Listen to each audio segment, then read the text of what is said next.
ஈஸியா சமைக்கிற மாதிரி எந்த விதமான மசாலாவும் சேர்க்காம ரொம்ப சிம்பிளா ஈஸியா அதே சமயத்துல ரொம்ப டேஸ்டியா ஒரு மஷ்ரூம் கிரேவி பண்ண போறேன். இந்த கிரேவி இதே மாதிரி நீங்க செஞ்சு சாப்பிடுறப்ப இந்த காளானோட ரியல் டேஸ்ட் என்னங்கிறத உங்களால உணர முடியும்.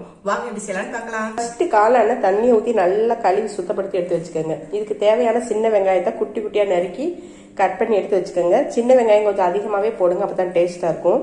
ஒரு 5 பச்சை மிளகாய் எடுத்து அதையும் தனியாக கட் பண்ணி வச்சுக்கோங்க. 5 பச்சை மிளகாய் எதுக்கு போடுறோம் அப்படின்னா காரத்துக்காக வேற மசாலா பொடி எதுவுமே நம்ம சேர்க்க மாட்டோம். அதுக்காக 5 பச்சை மிளகாய் எடுத்துக்கோங்க. இப்போ பேனில் எண்ணெய் ஊற்றி எண்ணெய் காஞ்சதும் கடுகு உளுந்தம் பருப்பு போட்டு வெடிக்க விடுங்க. கடுகு உளுந்தம் பருப்பு வெடித்ததும் கொஞ்சமாக சீரகத்தை போட்டு பொரிய விடுங்க.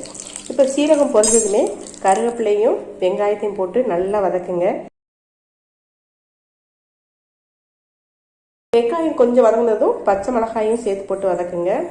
இப்போ தண்ணியில் காளானை போட்டு நல்லா அலசி அப்படியே எடுத்து இதில் போடும்போது அதில் விழுகிறது தண்ணி அதுக்கு போதுமானதாக இருக்கும்.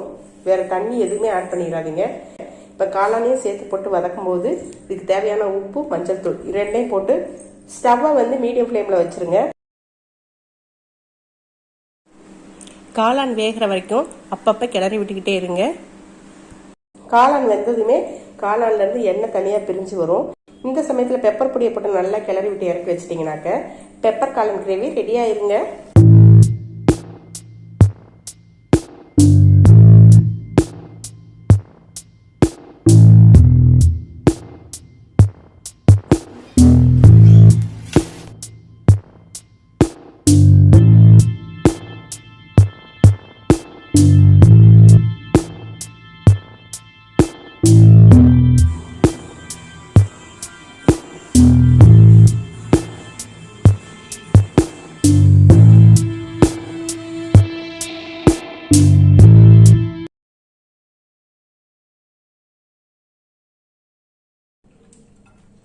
உண்மையிலேயே அல்டிமேட் டேஸ்ட்டுங்க.